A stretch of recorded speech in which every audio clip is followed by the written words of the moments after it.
My dear friend, I know you are here tonight because something weighs on your heart.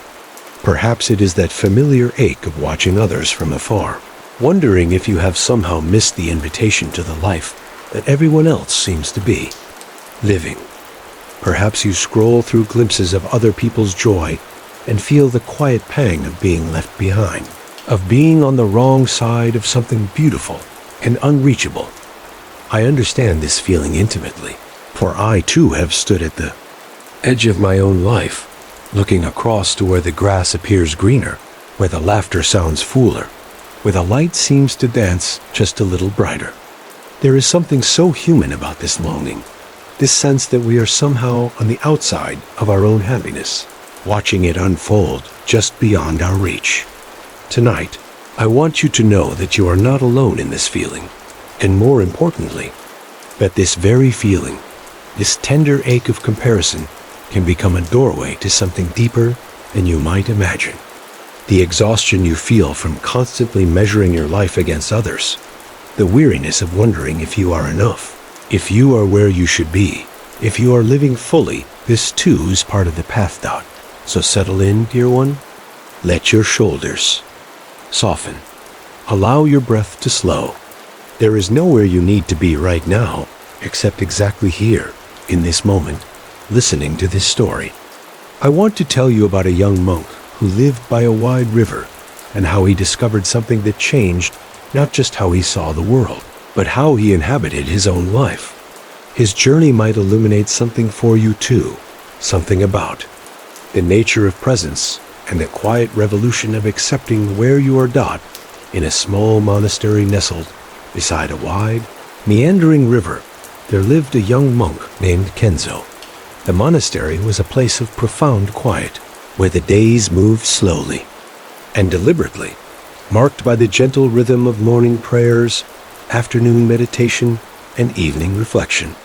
The building itself seemed to breathe with a landscape weathered wood that had silver grayed in the mountain air, sliding doors that opened to gardens where moss grew thick on ancient stones, and rooms that held silence like a precious thing.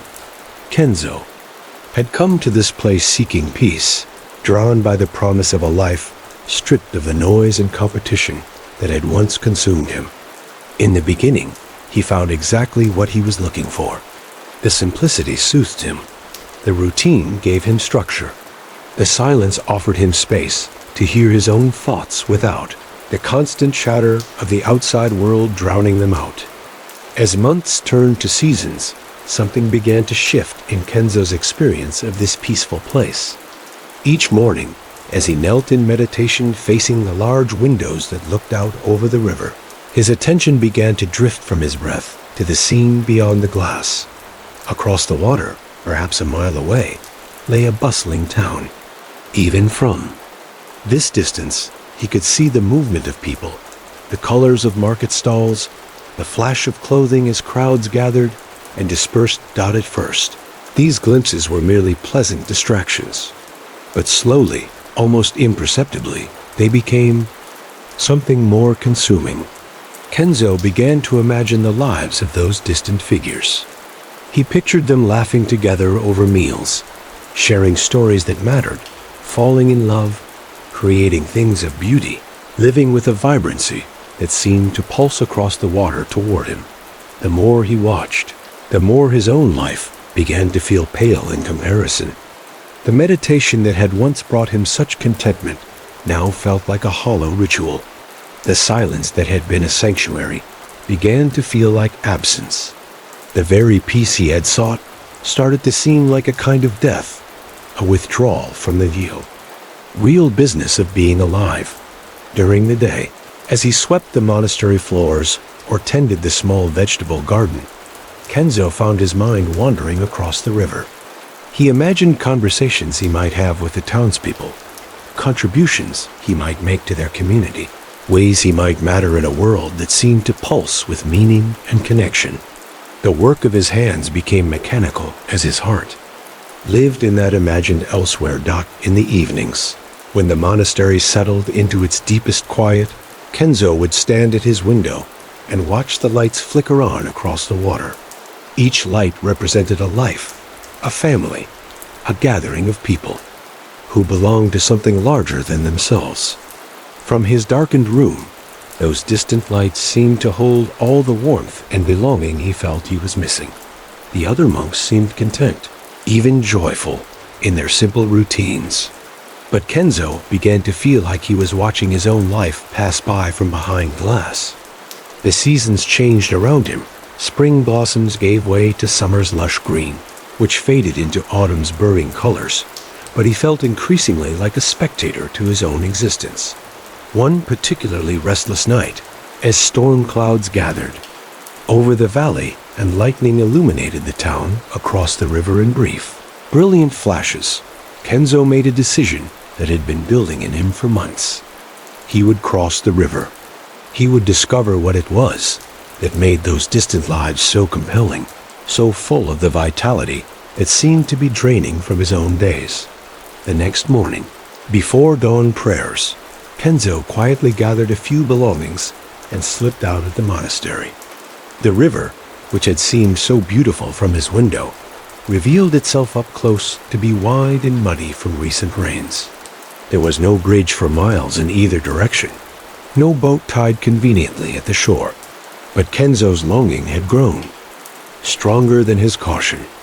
He found a fallen log that might serve as a makeshift raft and pushed it into the current. The water was cold and moved faster than he had anticipated. What had looked like a gentle, contemplative river from the safety of the monastery revealed itself to be powerful and indifferent to his passage. The log was unstable, the current unpredictable. More than once, Kenzo found himself struggling just to stay afloat, his simple monk's robes heavy and dragging in the water dock. By the time he reached the far shore, he was exhausted, muddy, and shivering. His romantic vision of crossing over to a new life had been replaced by the raw reality of cold water, aching muscles, and the dawning awareness that he had acted more from desperation than wisdom. But he was here now, on the other side, and surely that meant something. Surely the life he had been watching from afar would reveal its secrets to him, now that he was close enough to touch it. The town, when he finally walked its streets, was indeed busy and colorful. There were markets full of vegetables and flowers, workshops where craftspeople bent over their work, tea houses where people gathered to talk and laugh. It was everything he had imagined from across the river, vibrant, connected, alive with human energy and purpose. And yet, as Kenzo spent his first day moving through this new world, something unexpected began to happen. The conversations he overheard were not all joy and wisdom. People complained about their work, worried about money, and gossip about neighbors. The laughter he had heard carrying across the water was real, but so were the arguments, the tears, the frustration that also echoed through the streets. More surprising still, as he sat in a tea house that evening, exhausted from his day of exploration, Kenzo overheard a conversation that stopped him cold. Two young people at a nearby table were looking out the window, across the river toward the monastery, and one was saying to the other, "Sometimes I wonder what it would be like to live over there, in that peaceful place. Look how calm and centered those monks must be. They figured out something we're missing." The other nodded thoughtfully. "I imagine they never feel this anxiety, this constant pressure to be doing more, achieving more. They must have such clarity, such purpose. Sometimes I think they're the ones who are really living, and we're just scrambling." Kenzo sat very still, his tea growing cold in his hands. These people, whose lives it seemed so enviable from across the water, were looking back at his abandoned life with the same longing he had felt looking at theirs. The grass was not, it seemed, greener on either side of the river. The grass was simply grass, and the color depended entirely on where you stood and how closely you looked. He spent 3 more days in the town, working odd jobs to earn food and shelter, talking with people, observing the rhythms of this life he had thought would complete him. And what he discovered was both humbling and liberating. These people were not happier than he had been.